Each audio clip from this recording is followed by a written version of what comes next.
बालेन्द्र शाह प्रधानमन्त्री बनेको जम्मा 1 हप्ता भयो, तर यो 1 हप्तामै उनले परम्परागत नेपाली राजनीतिक शैलीलाई उल्ट्याइदिएका छन्। न रिबन काट्न पुगे, न शिलान्यासमा व्यस्त देखिए, न त घाँटीभरि खादा झुन्ड्याएर स्वागत सम्मान थाप्दै हिँडे, न फूलमालाको भारी बोके, अझ अचम्म त राष्ट्रका नाममा सम्बोधन, न ठूला भाषण, न ठूला घोषणा, न मिडियामा दैनिक उपस्थिति। केवल मौन उनी काम गरिरहेका छन्। आखिर उनले गरिरहेका छन् चाहिँ के? धेरैका लागि यो प्रश्न स्वाभाविक छ, किनकि यसअघिका प्रधानमन्त्रीहरूको दैनिकी कार्यतालिका प्राय उस्तै हुन्थ्यो। उद्घाटन, शिलान्यास, भाषण र तामझाम। सक्रियता भनेकै मञ्च, माला र माइक्रोफोनसँग जोडिएको थियो। तर बालेन्द्र शाह त्यो परिभाषालाई चुनौती दिइरहेका छन्। पहिलो नजरमै उनी परम्परागत शैलीको ठिक उल्टो देखिन्छन्। जहाँ अरू नेताहरू देखिन, बोल्न र सुन्न चाहन्थे, त्यहाँ बालेन नदेखिने, कम बोल्ने र काम मार्फत बोल्ने संकेत दिइरहेका छन्। नेपाली राजनीतिमा देखावट भन्दा डेलिभरीलाई अगाडि सार्ने यस्तो शैली विरलै देखिएको छ।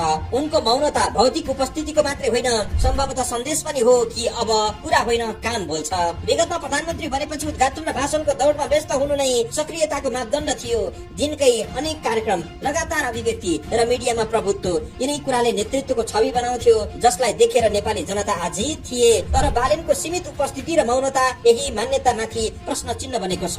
अर्थात् यथार्थ के हो भने उनी अहिले परीक्षणको चरणमा छन्। अपेक्षा असाध्यै चुलिएको छ, तर चुनौतीहरू पनि त्यत्तिकै भारी छन्। बेरोजगारी, भ्रष्टाचार, कुशासन, अव्यवस्था अनि महँगी, यी समस्याहरू भाषणले होइन, नतिजाले मात्र हल हुन सक्दछ भन्ने कुरा तथ्यहरूले नै पुष्टि गरिरहेको छ। बालेनले मात्रै काम गरेर नतिजा नआउने पक्का छ। उनी नेतृत्वका प्रत्येक मन्त्रीहरूले काम गरेर देखाउनु पर्नेछ। जे भए पनि उनको शैलीले अपेक्षा बढाएको छ, तर साथमा प्रधानमन्त्री बालेन चुनौती विहीन भने छैनन्। देशका व्याप्त बेरोजगारी, व्यथिति, भ्रष्टाचार, कुशासन जस्ता 101 समस्याहरूका चाङ छन्। यी समस्याहरूको निदान गर्नु बालेनका लागि कम चुनौतीपूर्ण छैनन्। मौनता लामो समयसम्म टिक्न सक्दैन। अन्ततः परिणामले नै उनको नेतृत्वको मूल्याङ्कन गर्नेछ। यदि उनको कामले जनताको जीवनमा परिवर्तन ल्यायो, देशमा आमूल परिवर्तन भयो भने आज धेरैलाई अजीब लागिरहेको बालेन शैली नै भोलि नयाँ मानक बन्न सक्छ।